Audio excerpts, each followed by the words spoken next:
are you comfortable with predictions? I would like to know who you think's going to win between Saint-Denis and Moicano. Like, that's a really hard fight. I'm not sure the UFC knows what a difficult match that is because their star power is different. And 5 rounds in there with a guy that used to jump out of airplanes in Saint-Denis and shoot machine guns at people, that's a long night out. To me, this is an easy one. And I usually don't say that because I think the way the UFC is structured now, different from, say, 5-6 years ago and more, where there would be uneven matchups, quite frankly, in the UFC, right? I mean, you would go, this is not even a competition. I think with this new wave of fighters, they're good at everywhere, right? Because they were raised on MMA. They were not raised in one discipline or another, right? So you get these tighter matches.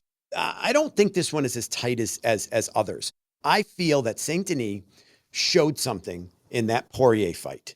And what he showed was he was really beating Poirier up. And I'm the biggest Poirier fan. This is not a slight against Poirier, but he was beating him up. He was having his way with him in a way that made me, as a fight fan, look at him and go, okay, we're looking at something different here. This guy is a beast. This guy is fearless, almost too fearless. I mean, hands down, just throwing and popping and moving him around.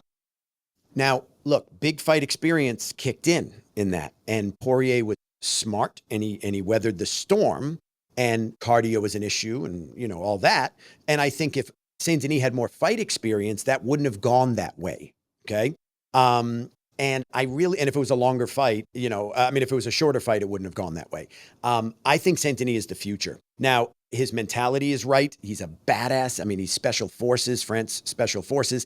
I think he's much better than most people are even giving him credit for it. I think even the betting line is a little off. I love Moicano. I love his resilience. I love that he'll travel somewhere with a plan to sucker punch Chael Sonnen. All that's great. It all works in his favor, Chael. Okay. But I don't think he's going to do what he needs to do against. And I think it's going to be a very short night. And I think I think Saint-Denis gets it done. I'm going to predict round 2. I think it's going to be a quick one.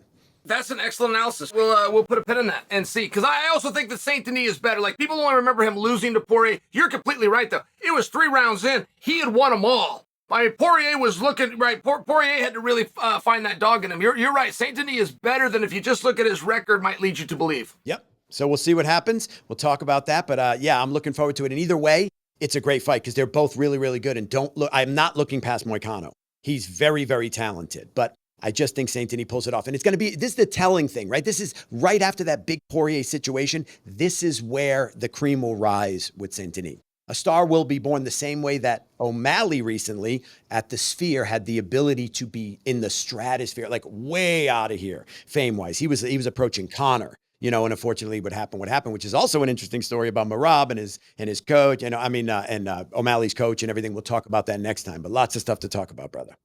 All right, Sosha, before we go, what is 6 feet tall? All the kids are talking about this. You've probably heard this 20 times, but I'm just going to take a shot. What is 6 feet tall, charming, and disappears in an instant?